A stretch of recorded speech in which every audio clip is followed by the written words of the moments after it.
The human fleet didn't bother with orbital bombardment warnings or surrender demands. Admiral Sunmi had made her position clear: return the children or face extinction. Since the Thylac had proven unable to return children who had already freed themselves, the humans proceeded with extinction. The first wave of attacks targeted every Thylac military installation on the planet. Weapons factories, training centers, command bunkers, all were reduced to smoking craters within the first hour. The message was clear. This wasn't a negotiation or a rescue mission. This was punishment. Captain Bora led the Marine assault teams toward the gladiatorial complex. Her ships had detected massive energy signatures from the facility, suggesting either heavy fighting or major systems failures. What they found when they landed was beyond anything they had expected. The complex was under complete prisoner control. Human children had not only escaped their captivity, but had led a full-scale rebellion that freed over 2,000 beings from dozens of different species. The Thylac guards who remained were barricaded in small sections, desperately trying to avoid the organized prisoner forces hunting them. Colonel Jihoon moved through the complex with his Marines, following clear directional signs that someone had posted in multiple languages. The signs led them directly to what had been the main arena, now converted into a command center. What they found there would be talked about in military academies for generations. June sat at a tactical display, calmly coordinating the movement of multi-species units throughout the complex. Around him, adult warriors from 8 different civilizations waited for orders from a 13-year-old human boy.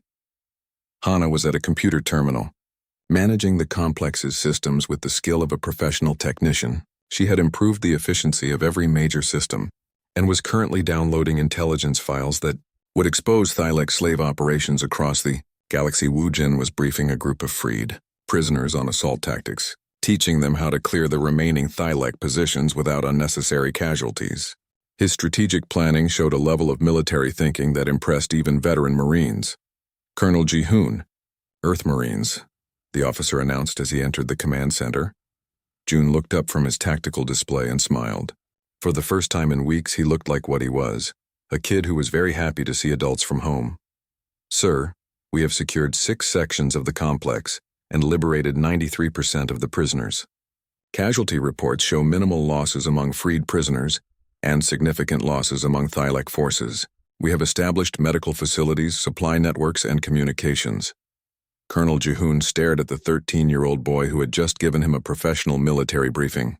Behind June, he could see battle maps, prisoner logs, and tactical assessments that would have impressed a general staff. Status of human personnel? Jihoon asked. All children accounted for and unharmed, Wujin reported, standing at attention like a soldier.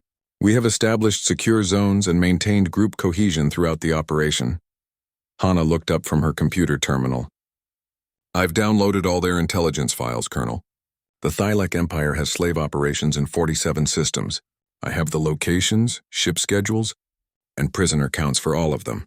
The Marine colonel found himself in the strange position of receiving intelligence reports from a 7-year-old girl who had somehow hacked an entire alien computer network. Outstanding work, he said, because there was nothing else he could say.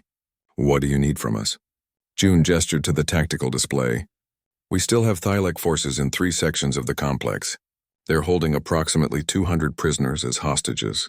We've been planning an assault, but we wanted to wait for additional support. Colonel Jihoon realized that these children had not just survived their captivity, they had turned it into a military campaign. They had rescued other prisoners, gathered intelligence, and were now planning complex assault operations. We'll handle the remaining Thylac forces, he said. You've done enough. With respect, sir, Wujin interrupted, we know this facility better than anyone. Our prisoner allies have been fighting alongside us for days. It would be more efficient if we coordinated the final assault together. The colonel found himself nodding in agreement. The children were right. They had established command relationships and tactical knowledge that his Marines would need time to develop. The final assault on the Thylac holdouts was a masterpiece of combined operations. Human Marines provided heavy weapons and advanced equipment, while the freed prisoners, led by the human children, used their knowledge of the facility to guide the attacks. Hana controlled the complex's systems, shutting down life support to Thylac positions while maintaining it for prisoner areas. June coordinated the movement of 6 different assault teams through the complex's maze-like corridors. Wu Jin led a specialized unit that neutralized Thylac weapons positions before the main assault began. The fighting was over in less than 3 hours. The remaining Thylac forces surrendered when they realized they were facing not just human Marines but an organized army of freed prisoners led by the same children they had tried to cage, Arena Master. Keithion was found hiding in his private command bunker, surrounded by the last of his guard units. When Colonel Jihoon reached him, Keithion immediately tried to surrender. "Please, we didn't know they were human young. We thought they were just another species. We surrender completely." "You surrendered to them," Jihoon said, gesturing toward the children who had followed the Marines into the bunker. "I'm just here to pick up our kids." Keithion stared at the human children who had destroyed his empire. Hana was still carrying the improvised computer interface she had used to hack his systems. June wore the tactical vest he had taken from a Thylac officer. Wujin carried weapons he had crafted from facility components. "How?" Keithion whispered. "How did children accomplish this?" Colonel Jihoon smiled grimly. "They're not just children, Arena Master. They're human children. There's a difference." Admiral Sunmi arrived at the complex as the final reports were being filed. She found her Marines being briefed by the rescued children on Thylac slave operations throughout the galaxy. The kids had not just survived their ordeal, they had gathered enough intelligence to shut down the entire Thylac Empire. "Admiral," June reported when he saw her, "we have complete intelligence on Thylac operations. 47 systems, over 50,000 prisoners. Hana has all their computer files and communication codes."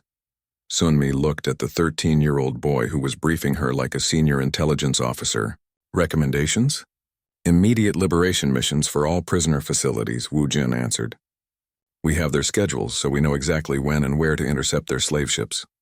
"The other prisoners want to help," Hana added. "The Zentorians and Vec have offered to guide liberation missions in their home systems." Admiral Sunmi realized that her rescue mission had become something much larger. The children had not just escaped, they had organized a galaxy-wide resistance movement. "Outstanding work," she said finally. "All of you."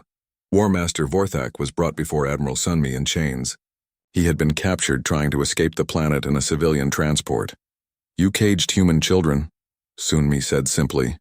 "We didn't know," Vorthak protested. "We thought they were just another species. We never meant to threaten Earth." "You didn't threaten Earth," Sunmi replied coldly. "You threatened our children." "There's a difference." The War Master was silent for a moment. Then he asked the question that had been haunting him since he realized what he had captured. "What will happen to my people?" Admiral Sunmi looked at the Thylac leader who had made the worst mistake in galactic history. "Your empire is finished. Your slave operations are being shut down. Your military is destroyed. Your government has surrendered. But our people will live," Sunmi interrupted, "because our children asked us to show mercy to the civilian population. They said that revenge should be proportional and that innocent beings shouldn't suffer for their leaders' crimes." Vorthak stared at her in disbelief. "The children asked for mercy?" "Yes," Sunmi said. "They're better people than you deserve, but they're also human, which means they understand the difference between justice and cruelty." The aftermath of the Thylac incident became known throughout the galaxy as the Children's War. It was the first and only time that human young had been captured by hostile aliens. It was also the last time anyone was foolish enough to try. The Thylac Empire was dissolved. Their slave operations were shut down by combined human and allied forces. Over 50,000 prisoners were freed and returned to their home worlds. But the real legacy of the Children's War was the new galactic law that was unanimously passed by every civilized species. Article 1. Human children are not to be harmed, captured, or threatened under any circumstances. Article 2. Any violation of Article 1 will result in immediate military response from Earth with no possibility of negotiation or surrender. Article 3. The human definition of children includes any human under the age of 18, regardless of their demonstrated capabilities. The law became known as the Children's Protection Act, and it carried the strongest enforcement mechanisms in galactic history. The human fleet dropped out of hyperspace at the edge of the Thylac system like an avenging storm. 18 warships appeared in perfect formation, their weapons already charged and targeting systems active. The sight sent panic through every Thylac vessel in the area. Admiral Sunmi opened communications on all frequencies. Her voice was calm, cold, and absolutely terrifying in its controlled fury. "This is Admiral Sunmi of the Earth Deep Space Fleet. You have taken our children. Return them now unharmed and your deaths will be quick. Harm them in any way, and we will teach your species what extinction looks like." The message was broadcast in 12 different languages, ensuring every species in the system would understand. But the real message wasn't in the words. It was in the massive human fleet that had appeared with military precision and obvious hostile intent. On Thylac Prime, panic spread through the government like wildfire. Emergency meetings were called. Military commanders who had never known fear suddenly understood what it felt like to face certain destruction. Arena Master Kithion was in his command center, desperately trying to regain control of his facility. The human children had now liberated 6 sections of the complex and were systematically freeing every prisoner they could find. But that wasn't the worst part. The worst part was how they were doing it. Wu Jin had somehow accessed the complex's weapon storage and was distributing arms to the freed prisoners. But he wasn't just handing out weapons randomly. He was organizing military units based on each species' natural abilities. The Xentorian warriors became his assault teams, using their natural aggression and strength to break through Thylac defensive positions. The Vec engineers became his technical support, helping him understand and sabotage the complex's systems. The Altarian scouts became his intelligence network, mapping out areas that hadn't been explored yet. Hana had done something even more impressive. She had hacked into the complex's main computer system using techniques that shouldn't have been possible for any creature her age. The security cameras now showed her whatever she wanted to see. The automated doors opened and closed at her command. Even the life support systems were under her control. "How is a 7-year-old child controlling our entire computer network?" Kithion demanded from his chief technician. "Sir, we don't know. She's using access codes that we didn't even know existed. Our own programmers can't figure out how she's doing it." June had accomplished something that terrified the Thylac guards more than anything else. He had convinced the prisoners from different species to work together. Usually captured beings from various worlds would fight among themselves, making them easier to control. But under June's leadership, natural enemies were cooperating in perfectly coordinated attacks. The 13-year-old human was commanding a multi-species army with the skill of a veteran general. War Master Vorthak arrived at the complex with his personal guard unit, intending to retake control by force. What he found was unlike anything in his military experience. The children had turned the gladiatorial complex into a fortress. They had blocked corridors with improvised barricades, set up ambush points at every intersection, and created communication networks that allowed them to coordinate across the entire facility. When Vorthak's troops tried to advance into the captured sections, they met resistance that stopped them cold. The human children had taught the other prisoners advanced military tactics, crossfire patterns, coordinated retreats, supply line management, concepts that most species took years to master. "Sir, we can't advance," his lieutenant reported after the 3rd failed assault. "They're fighting like a professional army, not like prisoners." Vorthak stared at the security monitors in disbelief. He watched 7-year-old Hana calmly directing traffic as freed prisoners moved weapons and supplies through corridors she had mapped out. He saw 16-year-old Wu Jin teaching a group of adult Xentorians how to use improvised explosives. Most disturbing of all, he watched 13-year-old June leading a tactical meeting with representatives from 8 different species. "What are these creatures?" he whispered. His intelligence officer had finally managed to access the complete files on humanity. What he read made him understand why his empire was doomed. "Sir, humans evolved on a Class 12 death world called Earth. The survival requirements were so extreme that only the most adaptable and intelligent could live to reproduce. Their young develop survival instincts and problem-solving abilities that exceed most adult species in the galaxy." The officer continued reading, his voice getting quieter with each fact. "Humans have never lost a war. They defeated the Rigel Confederation despite being outnumbered 10-1. They stopped the Vegan invasion by turning the enemy's own weapons against them. They ended the Centauri conflict by developing new technology in the middle of the battle. But they're just children. Vorthak protested weakly. Sir, human children are raised from birth to be independent, resourceful, and protective of their family groups. By age 7, they possess survival skills that would challenge trained soldiers from most species. By age 13, they can outthink military strategists. By age 16, they're essentially adult humans with all the tactical abilities that implies. Vorthak felt his world collapsing around him. He had not captured helpless young animals. He had captured the next generation of the galaxy's most dangerous species. And now their parents were coming to get them back. In space, the human fleet was systematically destroying every Thylac military installation in the system. Admiral Sunmi had decided that negotiation was not an option. The Thylac Empire needed to understand that taking human children was not a mistake that could be forgiven. Captain Bora watched her tactical display as human ships eliminated Thylac orbital platforms with surgical precision. Admiral, the enemy fleet is trying to form a defensive line around the planet. Ignore them, Sunmi ordered. Our children are on that planet. Everything else is just in our way. The Thylac fleet had never faced anything like human military doctrine.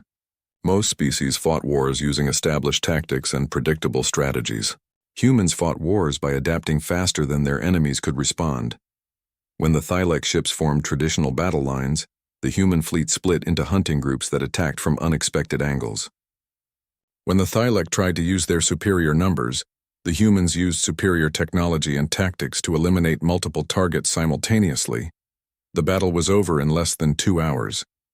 The Thylac fleet was destroyed, their orbital defenses were eliminated, and human ships were moving into position around Thylac Prime. Kithion tried one last desperate communication with the human fleet. Admiral Sunmi, please. We surrender. We can negotiate the return of the specimens. The response came immediately, and the cold fury in Admiral Sunmi's voice made every Thylac in the command center step backward. You don't have specimens, Arena Master. You have our children, and we don't negotiate with people who cage our young. We destroy them. On the planet's surface, the children had accomplished something that would become legend throughout the galaxy. They had completely taken over the gladiatorial complex and established secure zones for over 2,000 freed prisoners. Hana was now running the complex's computer, systems better than the original programmers. She had restored communications, activated emergency medical systems, and even improved the food distribution networks. Wu Jin had organized the freed prisoners into effective military units and was planning an assault on the complex's administrative center. His tactical planning was so advanced that veteran Zentaurian warriors were asking him for strategic advice. Jun had done something even more remarkable. He had convinced 8 different species to form a unified command structure with him as the leader. Natural enemies were working together, following the orders of a 13-year-old human. Status report, Jun said to his multi-species command staff. All sections secured, reported a Zentaurian captain. Weapons distributed. Medical facilities established. Computer systems under full control, Hana added. I can access anything in the complex now. Prisoner liberation at 93%, Wu Jin said. Only the maximum security areas are still under Thylac control. Jun nodded thoughtfully. Good, now we prepare for the final phase. What's the final phase? Asked a Vec engineer. Jun smiled, and for a moment he looked exactly like what he was, a 13-year-old boy who missed his parents. We wait for our families to come get us, and then we help them make sure this never happens to anyone else's children. The Thylac Empire was about to learn that capturing human children wasn't just a military mistake. It was a species-ending error in judgment, and the humans were almost ready to teach them that lesson personally. Admiral Sunmi was drinking her morning coffee when the emergency alert came through. The priority signal made her put down her cup and activate the secure communication system in her office. What she heard made her blood turn cold. Admiral, we've received a distress signal from Research Station Aurora, the communications officer reported. The message was badly damaged, but we've reconstructed most of it. Thylac raiders have attacked the station and taken human children. Sunmi stood up so fast her chair fell backward. How many children? Unknown, ma'am. The transmission was cut off during the attack. But the station records show 23 children were living there with their families. Within 30 minutes, Admiral Sunmi was in the war room with Fleet Admiral Kangmin and the entire Deep Space Command staff. The holographic display showed the location of Aurora Station and the known routes used by Thylac raiders. Options, Kangman said simply. The Thylac Empire operates gladiatorial games across 12 systems, Intelligence Officer Park reported. If they took our children, they're most likely heading to Thylac Prime for processing and training. Training for what? Asked Admiral Sunmi, though she already knew the answer. Combat entertainment, ma'am. They force captured species to fight each other for sport. The room fell silent. Every person there understood what that meant. Human children, some as young as 7 years old, were being taken to fight and die for alien entertainment. Fleet Admiral Kangman's voice was deadly quiet when he spoke. Activate Operation Protective Fury. I want every available ship prepared for immediate deployment. Sir? Questioned Captain Bora, commander of the flagship Retribution. That's our entire deep space fleet. 18 ships. Are we sure we need that much firepower? Kangman looked at her with eyes that had seen too many wars. Captain, when someone takes our children, we don't send a proportional response. We send an overwhelming one. The galaxy needs to understand that harming human young is not just an attack on us. It's a death sentence for whoever is stupid enough to try. The fleet preparation that followed, was the fastest military mobilization in human history. Ships that were scattered across a dozen systems received recall orders. Supply vessels loaded weapons and ammunition at emergency speeds. Marines equipped themselves for boarding actions and ground assault. Captain Bora stood on the bridge of the Retribution, watching her crew prepare for departure. She had served in the fleet for 15 years and had never seen this level of focused anger. Every person on every ship knew what was at stake. All ships report ready for departure, her navigation officer announced. Signal the fleet, Bora commanded. We jump to hyperspace in 30 seconds. Target, Thylac Prime. Meanwhile, on Thylac Prime, the situation in the gladiatorial complex was getting worse by the hour. The human children had not only escaped from their individual cells, but had somehow managed to free prisoners in the entire section. Wujin had figured out how to overload the energy barriers by creating a short circuit with metal scraps and water. The barriers would flicker for just a few seconds, but that was enough time for the children to slip through. Hana had memorized the guard rotations so perfectly that she could predict exactly when each corridor would be empty.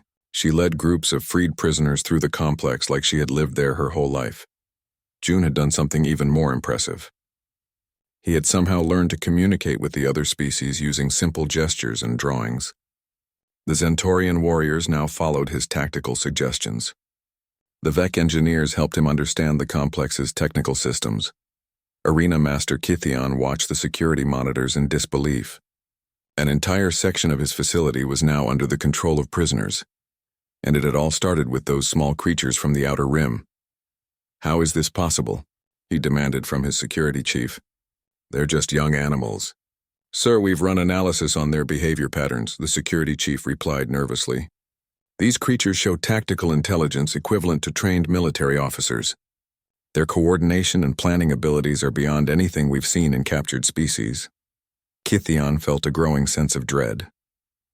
He pulled up the intelligence files on the system where these creatures had been captured. What he found made him wish he had never heard of the Outer Rim. The system was listed as Kepler 442, home to a human research station. And humans, according to the Galactic database, were classified as a Class 12 Deathworld species. Oh no, Kithion whispered as he read the file. Deathworld species were the most dangerous in the galaxy. They evolved on planets so hostile that only the strongest and smartest could survive.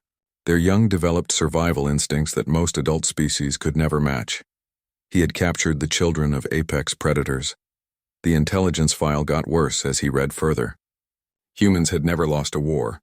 They had defeated species with superior technology through tactics, adaptability, and sheer determination. They were known for their protective instincts toward their young, and any species that harmed human children faced complete extinction.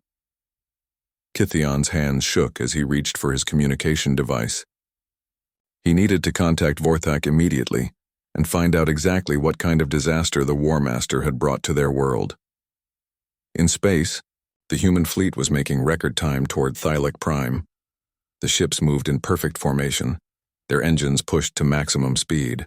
Every crew member understood the mission: get their children back no matter the cost. Admiral Sunmi stood in the command center of the Retribution, watching the tactical display. Intelligence reports showed that Thylek Prime was heavily defended with orbital platforms and a large fleet of warships. Admiral, we're receiving long-range communications from multiple sources, her communications officer reported. Other species are warning us about Thylek defenses. The Altarian Republic is offering military support. The Vegan Commonwealth wants to send medical ships. Sunmi smiled grimly. Tell them we appreciate the offers, but this is a human matter. We handle our own children. The truth was that other species had been trying to deal with the Thylek Empire for decades. Their gladiatorial games were considered barbaric by most civilized worlds. But the Thylek military was strong enough to resist outside pressure. But no one had ever threatened human children before. Admiral, we're detecting Thylek patrol ships ahead, the sensor officer announced. Signal the fleet, Sunmi ordered. All ships to combat formation. We're not stopping for anything. The Thylek patrol ships tried to intercept the human fleet, but they were completely outmatched. Human weapons technology was designed for fighting other Death World species. Against the Thylek ships, it was like using a sword against paper. The patrol vessels were destroyed so quickly that they barely had time to send warning signals back to Thylek Prime. Back in the gladiatorial complex, the children had accomplished something impossible. They had taken control of 3 entire sections and freed over 800 prisoners. Wu Jin was now leading raids to capture weapons and equipment. Hana had figured out how to access the complex's computer systems. June was coordinating with freed prisoners to plan a full-scale breakout. The Thylek guards had stopped trying to retake the lost sections. Every attempt had resulted in heavy casualties and no progress. The human children fought like they had been training for war their entire lives. Kithion finally reached Vorthak on the communication system. War Master, we have a serious problem. The creatures you captured, they're human young. There was a long pause before Vorthak replied. Humans? The Death World species? Yes, and according to our intelligence, a human fleet is already on its way here. Another pause, longer this time. How long do we have? Kithion checked his displays. Long-range sensors were showing massive hyperspace disturbances approaching their system. Maybe 6 hours? Maybe less. Then we surrender the creatures and negotiate, Vorthak said. I don't think you understand, Kithion replied, his voice shaking. We don't have the creatures anymore. They've taken over half my facility and freed most of our other prisoners. And human fleets don't negotiate when their young are threatened. They destroy everything. The communication went silent. Both Thylek leaders finally understood the magnitude of their mistake. They had captured the children of the galaxy's most dangerous species. Those children had proven to be more dangerous than most adult warriors, and now the full military might of humanity was coming to take them back. The Thylek Empire was about to learn why no one in the galaxy was foolish enough to threaten human families. The gladiatorial complex on Thylek Prime was massive. From space, it looked like a giant metal flower with 8 pointed sections spreading out from a central arena. Each section housed different types of captured creatures, all waiting their turn to fight for the entertainment of the Thylek Empire. Arena Master Kithion walked through the newest arrivals with interest. Vorthak had brought back some unusual specimens this time. The small bipedal creatures were unlike anything in his collection. They stood upright like many intelligent species, but they were so young and fragile-looking. What are these supposed to be? Kithion asked, staring at the human children through the energy barriers of their holding cells. Unknown species from the outer rim, Vorthak replied. Small but might have potential. The scanning showed they have good reflexes and problem-solving abilities. Kithion nodded slowly. He had been running gladiatorial games for 20 years and had seen every type of fighter imaginable. These creatures were different, though. Most new arrivals would be huddled in corners, crying or trying to hide. But these small ones were watching everything with sharp, intelligent eyes. Hana pressed her face against the energy barrier, studying the control panel next to her cell. She couldn't read the alien writing, but she could see patterns in the lights and buttons. Everything had a logic to it, and she was good at finding patterns. In the cell next to her, June was talking quietly to the other children. We need to work together, he whispered. They think we're animals, so they won't expect us to organize. What's the point? Asked Mira, a 10-year-old girl who had been crying since they arrived. We're too small to fight their monsters. Wu Jin spoke up from his larger cell at the end. We don't fight like they expect us to fight. We're humans. We think differently than anything else in this galaxy. The guards found the conversation strange. Most captured species either couldn't speak at all, or made simple sounds when they were scared. But these creatures had complex language and seemed to be making plans. Kithion decided to test them. He had a Thex brought to their section. The Thex was like a bear, but with 6 legs and claws as long as knives. It was usually used to terrorize new prisoners and make them easier to control. The energy barrier around the children's area was lowered, and the Thex was pushed inside. The guards expected screaming and panic. Instead, something very different happened. June immediately started giving quiet commands. "Hana, get behind the support beam. Woojin, can you reach that loose metal plate?" The children moved with surprising coordination. They didn't run around screaming like most species would. Instead, they spread out in a pattern that made the Thex confused about which target to attack first.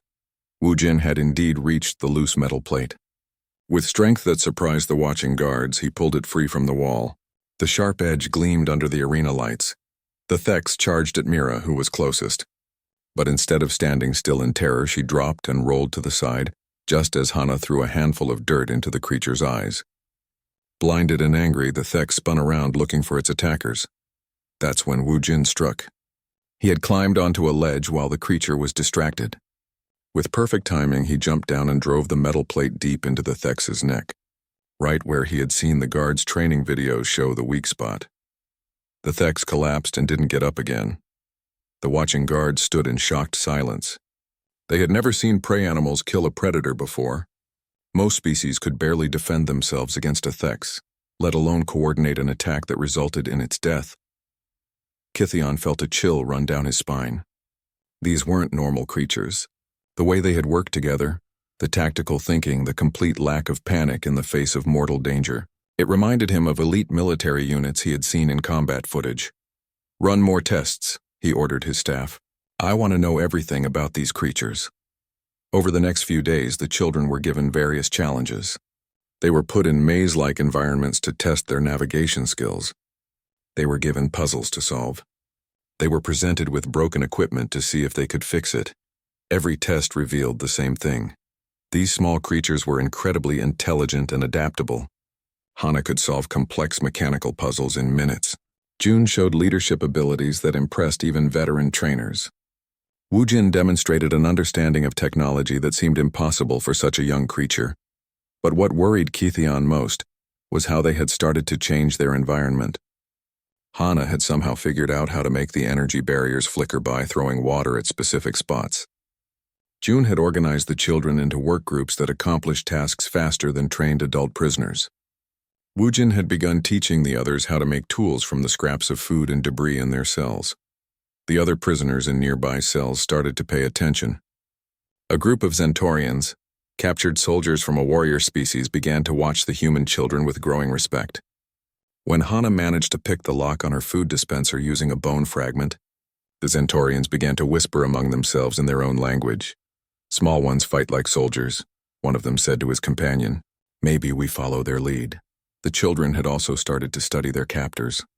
They watched the guard rotations, memorized the daily schedules, and learned to recognize individual Thylak by their scale patterns and scars.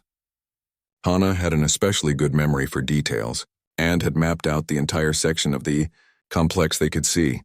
"The guards change every 6 hours," she told the others during one of their quiet planning sessions. "But there's always a 10-minute gap when the night shift arrives late. The food delivery system has a manual override," Woojin added. "I've been watching them use it." "If we could get to that control panel," June nodded thoughtfully. "We need to think bigger, though. It's not enough to escape our cells. We need to get out of this place entirely." The guards started to notice that something was different about their section. The usual sounds of crying and despair had been replaced by quiet whispers and planning. Other prisoners seemed calmer when they were near the human children. Even the most aggressive species seemed to respond to the children's organized behavior. Kithion reviewed the daily reports with growing concern. In just 1 week, these small creatures had somehow established themselves as leaders among the prisoner population. They had solved every challenge presented to them and had begun modifying their environment in ways that shouldn't be possible. "What exactly did you capture out there?" he asked Vorthak. The War Master shrugged. "Small creatures from a research station. Nothing special about the location. Standard raid. But Kithion was beginning to suspect there was nothing standard about these prisoners at all. He decided to contact the Thylek Intelligence Division to research the system where these creatures had been found. Something about them felt very, very dangerous. As he walked away from the holding area, he didn't see Hana carefully working on the lock mechanism of her cell with a tool she had made from her food rations. He didn't see June teaching the other children hand signals for silent communication. And he didn't see Wu Jin testing the structural weak points of the energy barriers. The children were no longer just prisoners. They were becoming something much more dangerous. They were becoming an organized resistance force. And they were just getting started. The morning alarm rang through Research Station Aurora like it did every day for the past 3 years. Commander Taehyun walked through the metal corridors, checking the daily reports on his tablet. The station was home to 500 people, all working to study strange life forms that could survive in the worst conditions. It was good work, important work, but it was also dangerous work this far from Earth. Dr. Yuna looked up from her microscope as Taehyun entered the main lab. "The new samples from the ice caves are showing incredible results," she said with excitement. "These organisms can live in temperatures that would kill anything we know." Taehyun smiled. Yuna always got excited about her work. That was why she was the best scientist on the station. Around them, other researchers worked at their stations running tests and recording data. The lab was busy but quiet, just the way scientists liked it. In the residential section, children played in the recreation area. Hana, only 7 years old, was building something complex with blocks while explaining her design to the other kids. At 13, June was helping younger children with their homework, showing patience that impressed the adults. Wu Jin, 16 and almost ready for university, was teaching a group how to fix broken toys using spare parts.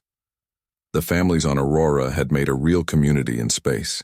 Parents worked during the day while their children attended school or played together. It was peaceful, safe, and exactly what humans needed when they were so far from home. That peace ended when the alarms started screaming.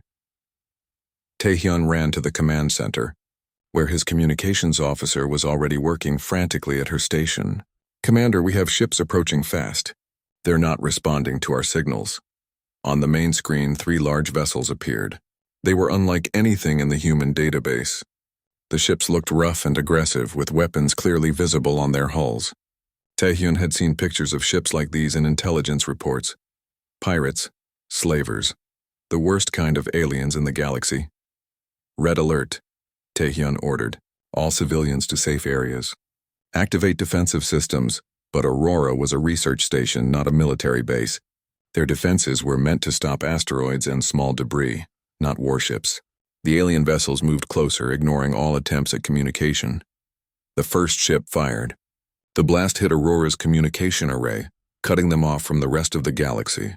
The second blast took out their weak defensive guns. Within minutes, the station was helpless. Boarding pods slammed into Aurora's hull. The metal walls shook as the aliens cut their way inside. Taehyun grabbed his emergency communicator and tried to send a message to Earth. His fingers moved quickly across the controls as he heard fighting in the corridors. "Outside, this is Aurora Station. To Earth Command," he said into the device. "Thylek raiders attacking. Children taken. Position Kepler 442b, avenge us." "Avenge!" The door exploded inward. Huge reptilian creatures stormed into the command center, carrying weapons that crackled with energy. Their scales were dark green and their eyes were yellow like a snake's. These were Thylek warriors, and they were known throughout the galaxy for their cruelty. The largest one, covered in scars and wearing armor decorated with bones, pointed his weapon at Taehyun. "No resistance, human. We take what we want." War Master Vorthak had raided dozens of systems and captured thousands of slaves. To him, this was just another easy target. His scanners had shown the station contained the usual mix of adult workers and smaller creatures.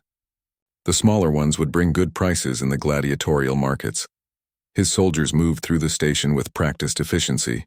They stunned any humans who tried to fight and began sorting their captives. The adults were too large and strong for the games, but the small ones would be perfect. In the recreation area, Hana held tight to her building blocks as strange aliens surrounded the children. June stepped in front of the younger kids, trying to protect them even though he was scared. Woojin looked around desperately for something he could use as a weapon, but the aliens were too fast. The Thylac soldiers used strange devices that made the children fall asleep. One by one, the kids collapsed until only silence remained in the room that had been full of laughter just minutes before. Dr. Yuna tried to run to the residential section when she heard the children screaming, but alien soldiers blocked her way. She watched helplessly as they carried unconscious children toward their ships. "Please," she begged. "They're just children. They can't hurt anyone." The Thylac soldier looked at her with confusion. "Small creatures for arena. Good fighters when trained. You keep adult ones." Yuna realized with horror that the aliens thought the children were a different species. They didn't understand that human children were the young of the adult humans. To them, the kids were just small animals that might be entertaining in their fighting pits. 23 children were loaded into transport cages aboard the Thylac ship Blood Harvest. Hana woke up first, finding herself in a metal box barely big enough for her to stand. Through the bars, she could see other children in similar cages. Some were crying. Others were too scared to make any sound at all. Jun's cage was next to hers. When he woke up, he immediately started checking on the other kids. "Everyone stay calm," he whispered. "We need to figure out where we are and how to get out." Woojin was in a larger cage at the end of the row. His cage was bigger because the aliens thought he might be a different type of creature. He was already examining the lock mechanism, running his fingers along the metal to understand how it worked. The Thylac guards found the human children interesting. Most species they captured would cower in fear or cry helplessly, but these small creatures were watching everything, learning, planning. Some of the guards began to feel uncomfortable under the steady gaze of 7-year-old Hana. Vorthak stood in his command center, satisfied with the successful raid. The adult humans had been left behind as requested by his employers, who only wanted the small fighting creatures. The Blood Harvest was now heading to Thylac Prime, where the arena masters would train these new acquisitions. He had no idea that his scanners had failed to detect Taehyun's emergency transmission. The message had been sent in a burst of compressed data just before the communication array was destroyed. Somewhere in space, that desperate plea for help was racing toward Earth at the speed of light, and he had no idea that he had just made the worst mistake in Thylac history.